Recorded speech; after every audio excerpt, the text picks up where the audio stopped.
बाबा रामदेव को पीरों के पीर रामा पीर के नाम से जाना जाता है। हिंदू उन्हें रामदेव जी और मुस्लिम उन्हें रामसा पीर कहते हैं। आइए जानते हैं बाबा को लोग क्यों रामा पीर पुकारते हैं।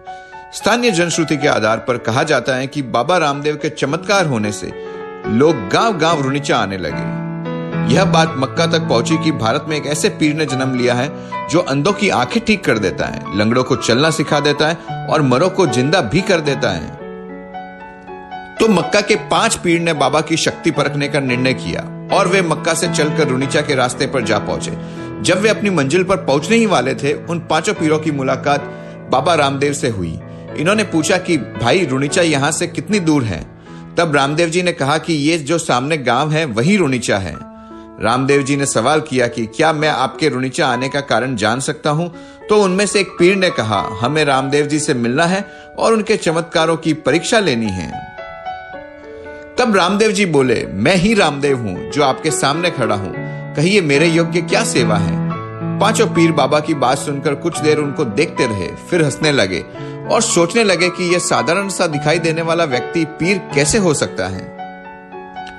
रामदेव जी उनको अपने महल तक लेके आए, उनकी आवाभगत की और भोजन के लिए आमंत्रित किया। उनके लिए भोजन की जाजम लगाई गई। जैसे ही खाना परोसने का समय हुआ तो उनमें से एक पीर बोले, माफ करना, हम तो अपने खाने के कटोरे मक्का में ही भूल आए हैं। हम तो अपने ही कटोरों में खाना खाते हैं, दूसरे के बर्तन में नहीं। यही हमारा प्रण है।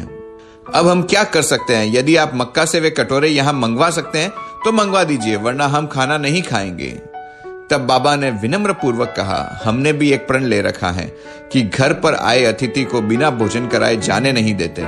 आप अपने कटोरे में खाना चाहते हो तो ऐसा ही होगा। बाबा ने चमत्कार दिखाया और उनके सामने कटोरे प्रस्तुत कर दिए। सभी पीर देख के अचंभित हो गए कि वे सभी कटोरे मक्का वाले थे और इतनी दूर से यहाँ कैसे आ गए। तब से उन पीरों ने कहा कि आप तो पीरों के पीर हो और दुनिया आपको रामा पीर के नाम से पूजेगी। इस तरह श्री रामदेव जी को पीर की पदवी मिली और बाबा रामदेव जी रामा पीर कहलाए। बोलो जय बाबा की।